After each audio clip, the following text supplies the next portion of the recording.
Good evening అండి.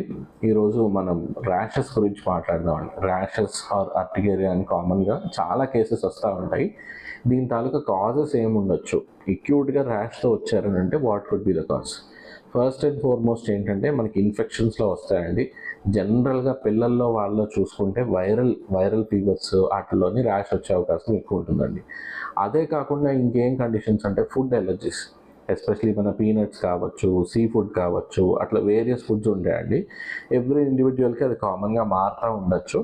Milk అవ్వచ్చు, ఇట్లాగా డిఫరెంట్ ప్రోడక్ట్స్, నట్స్ ఎలర్జీ ఉండొచ్చు, ఇట్లాగా ఆ ఎలర్జీస్ వల్ల కూడా వస్తాయండి. ఇవే కాకుండా కొంచెం మనకి ఎన్విరాన్మెంటల్ ఇష్యూస్, అంటే మనకి ఏమైనా కొంచెం హీట్ వల్ల, ప్రెషర్ వల్ల or otherwise any repeated activity వల్ల కూడాను ఈ ర్యాష్ అనేది డెవలప్ అయ్యే అవకాశం ఎక్కువ ఉంటుందండి. సో ఈ కండిషన్సే కాకుండా సమ్ సర్టెన్ మెడికేషన్స్, అంటే మనకి యాంటీబయాటిక్స్ కానీ లేదు అదర్ మెడికేషన్స్ ఏవైనా కానీ మనకి కొంతమందికి పడపోవచ్చు. అంటే ఇప్పుడు యాంటీబయాటిక్స్ ఎగ్జాంపుల్ తీసుకుంటే penicillin group of drugs, sulpha group of drugs కొంతమందికి పడవు. సో అలాంటప్పుడు కూడా ర్యాషెస్ అన్నవి కొంచెం కామన్గా వచ్చే అవకాశం ఉందండి. సో ఎప్పుడైనా ర్యాష్ వచ్చిందనంటే దాని తాలూకా కాజ్ తెలుసుకొని దానికి అనుగుణంగా మనం ట్రీట్మెంట్ తీసుకోవడం మనకి చాలా మంచిదండి. Thank you.